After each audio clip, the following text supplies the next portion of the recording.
एक समय की बात है। क्योटो शहर के बाहरी इलाके में एक बहुत बड़ा और भव्य हवेली हुआ करता था। हिंगुजी परिवार की हवेली। यह परिवार समुराई वंश से आता था और सदियों से उनके पास एक खास पारिवारिक वस्तु चली आ रही थी। एक पुराना कांसे का दर्पण जिसे कगामी न कुंजी कहा जाता था। कहा जाता था कि यह दर्पण सच और आत्मा दोनों को दिखा सकता है। परिवार की परंपरा थी कि कोई भी नई बहू जो पहली बार उस दर्पण में देखेगी तो उसकी आत्मा दर्पण के भीतर दर्ज हो जाती है हमेशा के लिए। वर्ष 1996 युवा मिसाको की शादी हिगुजी परिवार के सबसे छोटे बेटे केनिची के साथ हुई। मिसाको बेहद समझदार, दयालु और सुशील थी, लेकिन जैसे ही वो पहली हवेली में आई उसे लगातार असहज महसूस होने लगा। पहली ही रात उसकी सास ने उसे एक रस्म पूरी करने को कहा। यह कगामी न कुंजी है, इसमें झांको ताकि यह तुम्हारी आत्मा को पहचान सके। मिसाको जैसे ही उस दर्पण में झांकी उसने देखा कि उसका चेहरा नहीं था बल्कि किसी औरत का चेहरा दिख रहा था। जैसे उसकी आंखों से खून बह रहा था और होठों पर मुस्कान जमी हुई थी। वह चीख उठी, लेकिन बाकी सबने उसे समझाया कि ये महज वहम है। अगले कुछ दिनों में मिसाको को कई अजीब घटनाएं होने लगी। रात में दर्पण से किसी की रोने की आवाज आने लगी। जब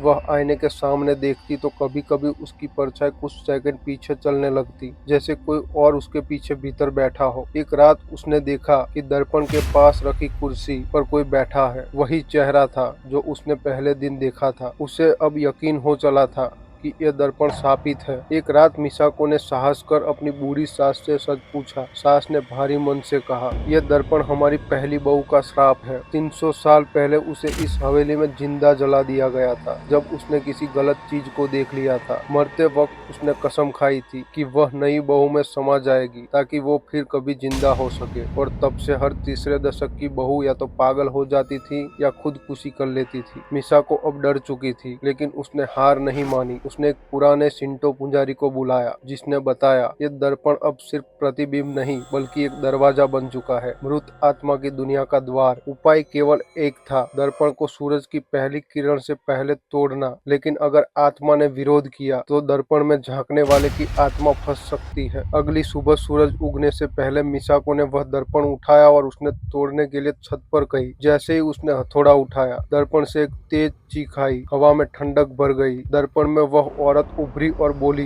मुझे मत तोड़ो, मैं अब तेरी हूँ, तू मेरी है, तुझे मैं इसी तरह जला जाएगा। लेकिन मिसाको ने हिम्मत दिखाई और हथौड़े पे दर्पण दे मारा। कांच टूटा और उसी वक्त हवेली की दीवारों से कई चीख गूंज उठी। उस दिन के बाद हवेली में सब कुछ सामान्य हो गया। दर्पण के टुकड़े एक पवित्र जल में बहा दिए गए। लेकिन कहते हैं हर 30 साल बाद अगर कोई हिंगुजी वंश की औरत किसी आईने में ज्यादा देर तक देखती है तो दर्पण के भीतर से कोई आंखों में झांकने लगता है और कहता है, अब मेरी बारी है।